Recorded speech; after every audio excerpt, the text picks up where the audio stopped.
हिंदुस्तान में जो मुसलमान पड़े हैं वो मुसलमान ने, काफी लोगों ने, ज्यादातर लोगों ने पाकिस्तान बनाने में साथ दिया।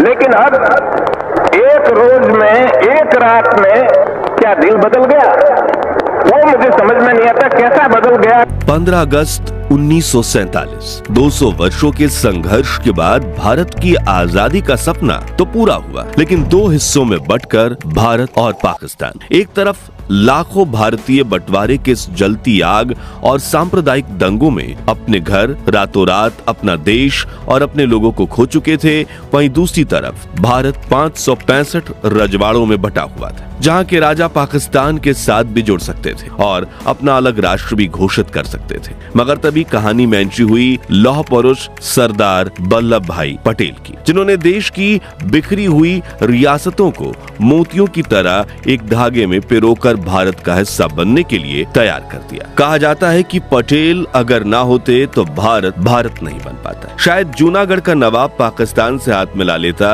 हैदराबाद एक अलग इस्लामिक देश बन चुका होता जो भारत के बीचों बीच जहर की तरह पलता रहता, और कश्मीर तो शायद पूरी तरह से पाकिस्तान के कब्जे में होता। लेकिन कहा जाता है कि इतना ही नहीं, भारत का अभिन्न हिस्सा माने जाने वाले शहर भोपाल, जोधपुर, इंदौर, ग्वालियर, त्वाणकोर शायद देश का हिस्सा होते ही, और इसी डरावने सपने को हकीकत बनाने से रोका सरदार पटेल। लेकिन उन्होंने कैसे हैदराबाद और जोधपुर का भारत में विलय करवाया, कैसे भारत के सिर का ताज कहे जाने वाले कश्मीर को हाथ से फिसलने नहीं दिया, कैसे एक प्लेन क्रैश में पटेल ने मौत को मात दे दी थी, और कैसे थे उनके जिंदगी के आखिरी पल, जानेंगे ऐसी ही कई अनसुने अनकहे किस्से और सुनेंगे सरदार पटेल के वो दुर्लभ भाषण जो आपके रोंगटे खड़े कर देंगे। तो बने रहिए वीडियो के अंत तक। 3 जुलाई 1947 वायसराय लॉर्ड माउंटबेटन ने 15 अगस्त के दिन भारत को आजाद करने का ऐलान कर दिया। उस दिन पूरे देश में जश्न का माहौल था, लेकिन दिल्ली की सत्ता के गलियारों में सरदार पटेल एक और लड़ाई की तैयारी कर रहे थे। वो थी भारत को एक राष्ट्र बनाने की लड़ाई। ब्रिटिशों ने जाते जाते एक बड़ा बम फोड़ा था। 565 रियासतों को छूट दे दी गई थी कि वो चाहे तो भारत में मिले या पाकिस्तान से जुड़े या खुद को स्वतंत्र राष्ट्र घोषित कर दे। यानी अंग्रेज तो चले गए, लेकिन एक ऐसा सिस्टम छोड़ गए जिससे भारत सैकड़ों टुकड़ों में बंट सकता था। लेकिन फिर सरदार पटेल आ गया और उन्होंने हर रियासत के राजा को व्यक्तिगत तौर पर चिट्ठियां लिखी, मिले, समझाया, चेताया और जरूरत पड़ी तो दबाव भी बनाया। इसमें उनका साथ दिया वीपी मेनन ने। इन दोनों की जोड़ी ने मिलकर एक समझौता भी तैयार किया जिसका नाम था इंस्ट्रूमेंट ऑफ एक्सेशन। इसके तहत राजा भारत में अपनी रियासत का विलय कर देंगे, बदले में भारत सरकार उन्हें कुछ विशेषाधिकार और एक सालाना रकम देगी जिसे कहा गया प्रिवी पर्स, जिसे हम ग्रांट कह सकते हैं, या बिना काम की पेंशन, जिस पर कोई टैक्स भी नहीं लगने वाली थी, जिससे राजा भी खुश थे और प्रजा भी, क्योंकि प्रजा अब राजाओं के शासन में नहीं रहना चाहती थी। इस तरह पटेल ने चमत्कार कर दिया और महज कुछ महीनों में 500 से ज्यादा रियासतों को भारत में मिला दिया। मगर 4 रियासतें सरदर्द बनी हुई, जूनागढ़, हैदराबाद, जोधपुर और कश्मीर। जूनागढ़ का शासक एक मुस्लिम नवाब था जिसकी 80% जनता हिंदू। आजादी के तुरंत बाद उसने चुपचाप पाकिस्तान में विलय की घोषणा कर दी। जैसे ही ये खबर फैली, गुजरात में जन आंदोलन भड़क उठा और पटेल ने तुरंत जनमत संग्रह यानी पब्लिक वोटिंग करवाई। नतीजा साफ था, जनता ने भारत में विलय का समर्थन किया और नवाब मोहम्मद महाबत खान जी तृतीय अपनी बेबियों, खजाने और कुत्ते के साथ एक जहाज में बैठकर कराची, पाकिस्तान भाग निकला। उस वक्त पटेल ने पाकिस्तान के पहले विदेश मंत्री मोहम्मद जफरुल्लाह खान को उनकी हैसियत दिखाते हुए कहा, आपने ही जूनागढ़ के नवाब को पाकिस्तान में शामिल होने के लिए भड़काया था ना, यूनाइटेड नेशंस में जाओ या दुनिया पार जाओ, कुछ होने वाला नहीं। आप भी सुनिए। मैं इधर आया तो आज अखबार में मैंने देखा लंबी चौड़ी बयान दिया जफरुल्लाह साहब ने, उसमें जूनागढ़ को भी डाल दिया। जूनागढ़ को सलाह जफरुल्लाह साहब ने दिया था कि हाँ तुम पाकिस्तान में शरीक हो जाओ, वो ठीक है, तो उसका जूनागढ़ का नवाब को भोगना पड़ता है, कोई जफरुल्लाह साहब को भोगना नहीं पड़ता है। ये तो खाली बातों है। जूनागढ़ का तो फैसला हो गया, अभी उसमें कोई चीज बनने वाली है नहीं। तो यूनो में जाओ, दुनिया पार जाओ, उसमें कोई चीज नहीं बन सकती, ये तो हो गई बात। वहीं उन्होंने जूनागढ़ के आखिरी राजा मोहम्मद महबत खान जी तृतीय की फिरकी लेते हुए कहा कि कश्मीर और जूनागढ़ का मामला अलग है, क्योंकि जूनागढ़ का जो नवाब ही कराची भाग गया।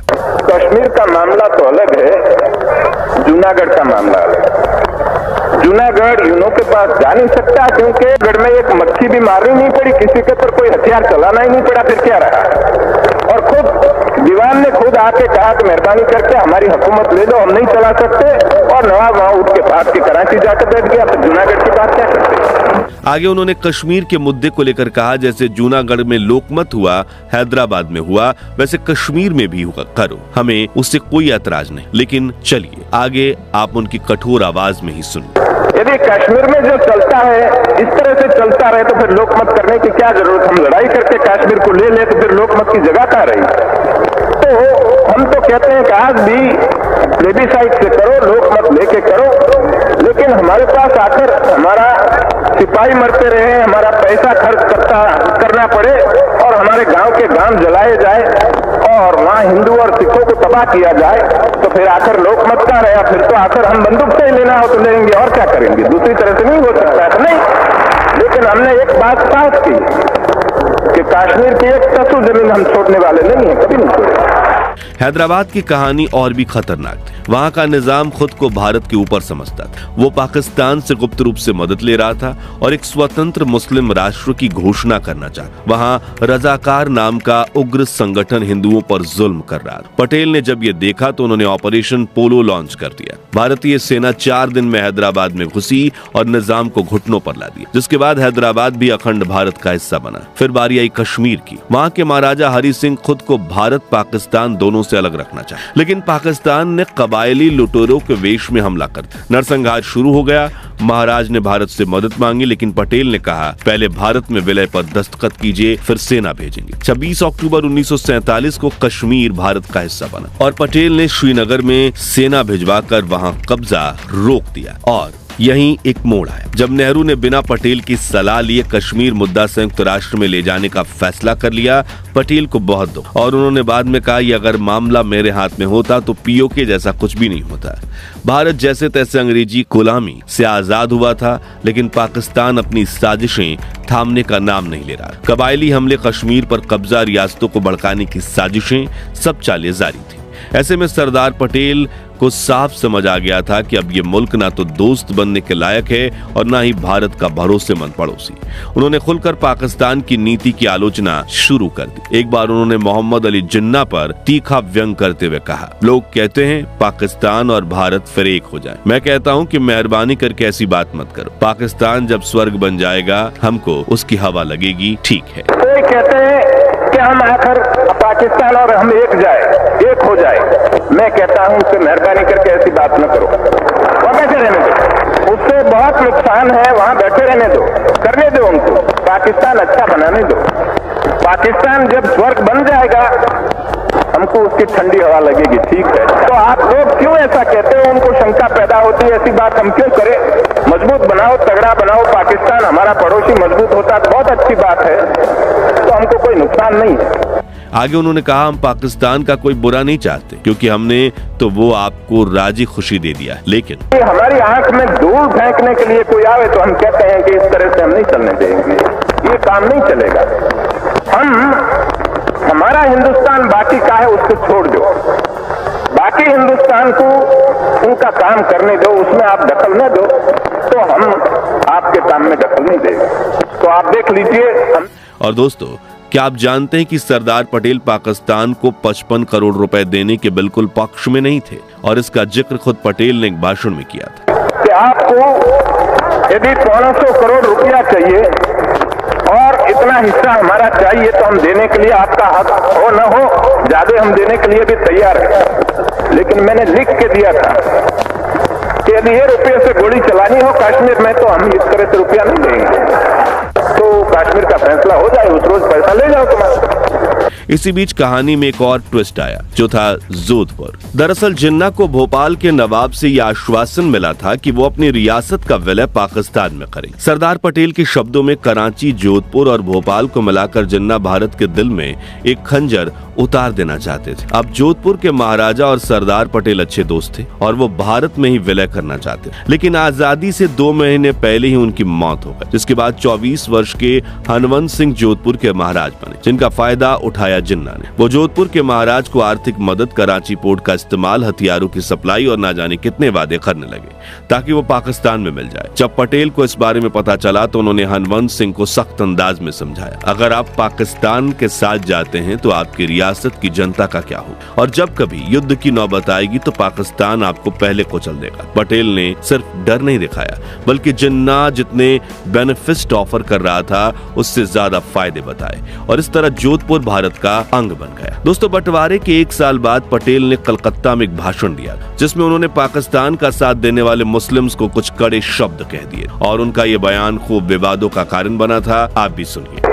हिंदुस्तान में जो मुसलमान पड़े हैं, वो मुसलमान ने, काफी लोगों ने, ज्यादातर लोगों ने पाकिस्तान बनाने में साथ दिया, लेकिन अब एक रोज में, एक रात में क्या दिल बदल गया, वो मुझे समझ में नहीं आता कैसा बदल गया। लेकिन ऐसा भी नहीं था कि उन्हें भारत की मुस्लिम जनता से कोई बैर या दुश्मनी हो। वो सिर्फ इस बात के लिए दुखी थे कि उन्हें खुद भारत छोड़कर पाकिस्तान क्यों जाना है। और 12 फरवरी 1949 के दिन उन्होंने अपनी एक ऐतिहासिक स्पीच में देश के हर धर्म के लोगों को मिलजुल कर रहने के लिए कहा। हमारा कर्तव्य ये है कि हमें निश्चय कर लेना चाहिए कि हमें हिंदुस्तान में जितने लोग हैं सबको हिल-मिल के भाई भाई की तरह के रहना है। एक दूसरे के साथ गुरका गुरकी करने से कोई काम नहीं होगा, और इस तरह से नहीं करना है। कोई भी कौम हो, हिंदू हो, मुसलमान हो, सिख हो, पारसी हो, ईसाई हो, सबको यही समझना चाहिए कि ये हमारा मुल्क है। आगे उन्होंने कहा, हम एक खुदा की औलाद हैं, एक ईश्वर की प्रजा है, इस प्रकार हमें रहना चाहिए। जैसे सर्व धर्म का सार सर्व मजहब के लोग थे, एक है, और सब कौम के, सब जात के कोई फर्क न रखे, और कोई ऊंच नहीं, कोई नीच नहीं, और सभी एक समान है। ऊंच क्या और नीच का, पवित्र क्या अपवित्र क्या। पवित्र तो वही होता है कि जो अपना पवित्र जीवन रखता है, अपवित्र वही है कि जो ख्याल अपवित्र रखता है, अपना जीवन अपवित्र रखता है। तो न कोई हमारे में न कोई स्पृश्य होना चाहिए, न अस्पृश्य होना चाहिए, सभी एक समान है। वहीं उन्होंने नौजवानों को झगड़े और टंटे छोड़कर मेहनत करके भारत को आगे बढ़ाने की सलाह दी। कोई भी झगड़ा का काम हो, फिसाद का काम हो, टंटा का काम हो, छोड़ देना। 5 साल काम कर लो, और हम लोग तो अब जरीफ हुए, बुढ़े हुए, हमारा काम तो एक गुलामी में से छोड़ाना था, वो तो पूरा हो गया। लेकिन उठाने के लिए नौजवान तैयार न हो तो फिर बहुत मुश्किल हो जाए। तो ये नहीं है कि हमारे नौजवानों में दिमाग नहीं है, दिमाग तो बहुत है, तेज है, ज्यादा तेज हो गया, उसी मुसीबत होती है। जितना होगा ये तेज इससे ज्यादा हो जाए। तो हर चीज में हम एक प्रकार की सबकी गलती निकालने का हमारा दिमाग आगे चलता है। तो एक क्रिटिकल दृष्टि हमने बनाई है कि हर चीज की चेष्टा करनी, टीका करनी, टिप्पण करना है उसके पर, लेकिन हमें प्रैक्टिकल चीज, कोई व्यवहारू चीज करनी हो तो फिर किताब देखते हैं, किताब में क्या लिखा है, उससे काम नहीं हो, वो तो हाथ पर चलाने की बात है। चलिए अब जानते हैं उस किस्से के बारे में जब पटेल ने मौत को भी मात दे दी। बात है 29 मार्च 1949 की, जब ऑल इंडिया रेडियो ने रात के 9 बजे अपने बुलेटिन में खबर दी कि सरदार पटेल को दिल्ली से जयपुर ले जा रहे हवाई जहाज से संपर्क टूट गया है। पूरे देश में चिंता की लहर दौड़ उठी। दरअसल उसी शाम 5:30 बजे पटेल ने दिल्ली के पास पालम हवाई अड्डे से जयपुर के लिए उड़ान भरी थी। इस दौरान उनके साथ बेटी मणिबेन, महाराजा जयपुर और सचिव वी शंकर थे। 158 किलोमीटर के इस सफर को करीब 1 घंटे में पूरा हो जाना था, लेकिन उड़ान भरने के 28 मिनट बाद ही प्लेन का एक इंजन खराब हो जाए और फिर रेडियो भी काम करना बंद कर देता है और जहाज बहुत तेजी से नीचे की तरफ गिरने लगता है। तभी पायलट जयपुर से 30 मील उत्तर में क्रैश लैंडिंग का फैसला करते हैं। पटेल की दिल की हालत बेहद कमजोर थी, इसलिए ऐसी परिस्थिति में उन्हें दौरा तक पड़ सकता था। क्रैश लैंडिंग से फ्यूल टैंक ब्लास्ट भी हो सकता था, इसलिए पायलट ने सभी यात्रियों को जमीन पर पहुंचते ही जहाज की छत पर बने इमरजेंसी डोर से बाहर निकलने की सलाह दी और धीरे धीरे जहाज को नीचे उतारना शुरू किया। और कुछ ही देर में पटेल का जहाज जमीन से टकरा गया, लेकिन खुशकिस्मती से उसमें ब्लास्ट नहीं हुआ। पास के गांव वालों को जब पता चला कि जहाज में सरदार पटेल थे जिन्होंने उन्हें पाकिस्तान का हिस्सा बनने से बचाया था, तभी वो तुरंत पानी और दूध लेकर पटेल के पास दौड़े चले। फिर गाड़ी का बंदोबस्त किया गया और करीब 11 बजे पटेल जयपुर पहुंचे। पंडित नेहरू को खबर पहुंचाई गई और 31 मार्च के दिन वो जब दिल्ली वापस आए तो बड़ी भीड़ ने उनका स्वागत किया। मित्रों, इस हवाई दुर्घटना में तो पटेल की जान बच गई, लेकिन समय के साथ उनकी सेहत बिगड़ती जा रही। नवंबर 1950 में कुछ दिनों तक उनकी तबीयत इतनी बिगड़ी हुई थी कि उन्हें ऑक्सीजन पर रखा गया। वो कई दिनों तक कुछ नहीं बोले। तभी डॉक्टर्स ने उन्हें दिल्ली से बंबई ले जाने का निर्णय किया ताकि उन्हें दिल्ली की सर्दी से बचाया जा सके। 12 दिसंबर को उन्हें वेलिंगटन एयर स्ट्रिप पर ले जाया गया, जहां राष्ट्रपति राजेंद्र प्रसाद, प्रधानमंत्री जवाहरलाल नेहरू, सी राजगोपालाचारी और घनश्याम बिरला से मुस्कुराते हुए विदा लेकर पटेल 4.5 घंटों की उड़ान भरते हुए दिल्ली से मुंबई तक का सफर कर, जिसके 3 दिन बाद 15 दिसंबर की दोपहर 3 बजे पटेल को दिल का दौरा पड़ा और वो बेहोश हो गए। 4 घंटे बाद उन्हें थोड़ा होश आया। उन्होंने पानी मांगा। मणिबेन ने उन्हें गंगा जल में शहद मिलाकर चम्मच से पिलाया। 9:37 पर सरदार पटेल ने अंतिम सांस ली और उनके अंतिम संस्कार के दौरान उनके सबसे अच्छे दोस्त कहे जाने वाले नेहरू, राजगोपालाचारी और राजेंद्र प्रसाद तीनों की आंखों में आंसू थे। देश भर में मातम छा गया, लेकिन फिर भी जनता ने पटेल को वो विदाई नहीं दी जैसी विदाई गांधी को मिली और जिसके पटेल हकदार। सरदार पटेल भारत की आजादी का वो अध्याय हैं जिनके बिना हम अखंड भारत की कल्पना भी नहीं कर सकते। वहीं आजाद भारत को महान बनाने की काबिल बनाने की गांधी, पटेल और नेहरू की त्रिमूर्ति बहुत बड़ी भूमिका निभाई। मगर विडंबना तो यह है कि हमारा शासन तंत्र भारतीय इतिहास में गांधी और नेहरू के योगदान को तो स्वीकार करता है, लेकिन पटेल की तारीफ करने में कंजूसी कर जाता है, जिसका सबसे बड़ा उदाहरण इतिहास की किताबों से ही है। जैसे कि मशहूर किताब द आइडिया ऑफ इंडिया में नेहरू का जिक्र 65 बार, जबकि पटेल का जिक्र सिर्फ 8 बार किया गया। इसी तरह रामचंद्र गुहा की किताब इंडिया आफ्टर गांधी में पटेल को 48 बार जिक्र मिला और नेहरू का जिक्र 4 गुना अधिक 185 बार किया गया है। हालांकि इसके बावजूद पंडित नेहरू के पिता मोतीलाल नेहरू की नजर में पटेल एक हीरो थे, वो भी आजादी के 20 साल पहले। जी हाँ, 1928 में बारदोली आंदोलन के बाद मोतीलाल नेहरू ने गांधी को पत्र लिखा। इसमें कोई संदेह नहीं कि इस समय के हीरो वल्लभ भाई हैं। हमें उनके लिए कम से कम इतना तो कर ही देना चाहिए कि उन्हें कांग्रेस का अध्यक्ष बना दे। अगर किन्हीं कारणों से ऐसा नहीं होता तो जवाहर हमारी दूसरी पसंद होने चाहिए। उस दौर से ही पटेल हमेशा साए की तरह अपने मित्र महात्मा गांधी के साथ रहे और कंधे से कंधा मिलाकर आजादी की लड़ाई लड़ी। लेकिन जब देश के पहले प्रधानमंत्री को चुनने की बारी आई तो गांधी ने पटेल की जगह नेहरू को चुना, जिससे वो काफी आहत हुए। लेकिन क्रोध दिखाने के बजाय उन्होंने 550 से अधिक रजवाड़ों को जोड़कर अखंड भारत बनाने का बीड़ा उठा लिया और जिसकी बदौलत आज हम सभी भारतीय कहलाते हैं। तो दोस्तों, अगर सरदार पटेल आजाद भारत के पहले प्रधानमंत्री बनते तो क्या पटेल उसी वक्त हैदराबाद और जूनागढ़ की तरह कश्मीर का भी फैसला कर लेते और आज पीओके होता ही नहीं, या फिर वो कश्मीर को ही छोड़ देते? अपनी राय हमें कमेंट्स में जरूर बताइए। उम्मीद है आपको ये वीडियो अच्छा लगा होगा। अगर हाँ तो इसे लाइक और शेयर करके 11,000 लाइक्स को जरूर करवा दीजिए और भारत के महान इतिहास से जुड़े ऐसे ही किस्से कहानियों के लिए हमारे चैनल को सब्सक्राइब करके पास वाली घंटी जरूर बजा दीजिए। जय हिंद, वंदे मातरम।